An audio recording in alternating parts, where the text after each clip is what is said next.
నేను సాంబశివరావు అనే వ్యక్తికి ఒక డెడ్ లైన్ విధిస్తున్నా. ఒక డెడ్ లైన్, 48 గంటల డెడ్ లైన్. ఒరే, నిన్ను TV5 నుంచి మధ్యలో తెలుగుదేశం పార్టీ ఈ కూటమి అధికారంలోకి వచ్చిన తర్వాత ఒక 4-5 నెలలు నువ్వు మాయమైనవు. 4-5 నెలలు నువ్వు మాయమైనవు. మీ ఓనరే, ఎవరు? మీ ఓనరే, నీకు ప్లేట్లో అన్నం పెట్టిన ఓనరే, చల్ దొబ్బే, నువ్వు ఈ సెకండ్ నుంచి నువ్వు నా TV5 గడప తొక్కడానికి వీల్లేదు, దొబ్బే అని చెప్పేసి బయటికి పంపిస్తే నువ్వు మళ్ళీ ఒక 4-5 నెలల తర్వాత వాళ్ళ కొడుకుతో చెప్పించుకుని ఏదో కాళ్ళు గడ్డాలు పెట్టుకుని నువ్వు మళ్ళా వచ్చినావు.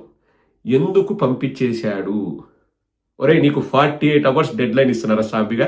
ఎందుకు మీ ఓనరు నిన్ను పంపించేశాడు? నువ్వు చెప్పలేదనుకో, నాకు కూడా తెలుసు చాలా విషయాలు, నాకు కూడా తెలుసు, మరి నేను బయట పెట్టాలనా?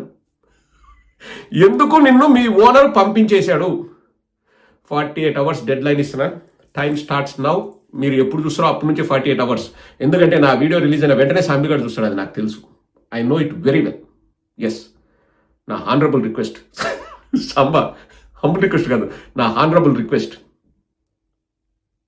ఎందుకు మీ ఓనరు నిన్ను తరిమేశాడు? ఉన్న పలంగా గెట్ లాస్ట్ అని ఎందుకన్నాడు? నువ్వు ఏదైనా ఎదవ పని చేశావా? ఏ ఎదవ పని అన్నది కూడా నాకు తెలుసు. నువ్వు చెప్తావా లేకపోతే మమ్మల్ని చెప్పమంటావా? ఏం జడా శ్రవణ్ కుమార్ని, కొలుగుపూడి శ్రీనివాసరావుని బెదిరిస్తావా?